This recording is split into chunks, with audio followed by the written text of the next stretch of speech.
Savez-vous l'importance du cri du nouveau-né? Les premières secondes, les premières minutes, selon les gynécologues, d'un homme sont d'une grande importance et les rassurent dans leur travail.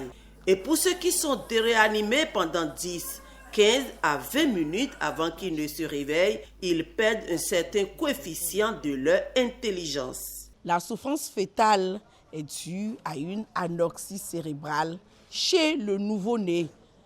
Il y a plusieurs facteurs, mais au cours du travail, peut-être que le travail traîne à cause de certaines dispositions qui peuvent être dues à l'enfant même qui ne fait pas bien les rotations pour sortir, ou bien à la maman, soit le bassin qui n'est pas bon, donc l'enfant ne peut pas descendre normalement et faire sa rotation correctement.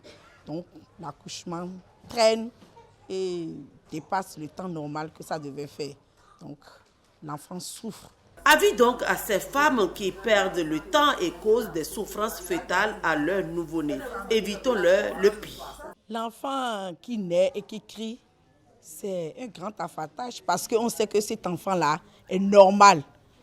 Qui sort avec un cri vigoureux, c'est positif. On sait que cet enfant-là est complet et on complète l'examen pour rechercher les autres signes que nous rassemblons pour avoir le score d'APGAR.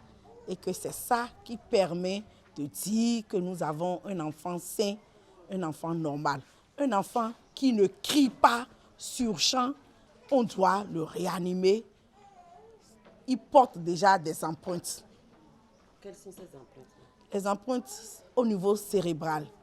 Une infirmité motrice cérébrale qui peut se manifester juste les mois qui vont suivre l'accouchement ou bien plus tard. Parce que si c'est une infirmité motrice cérébrale très grave, l'enfant traîne ça toute sa vie.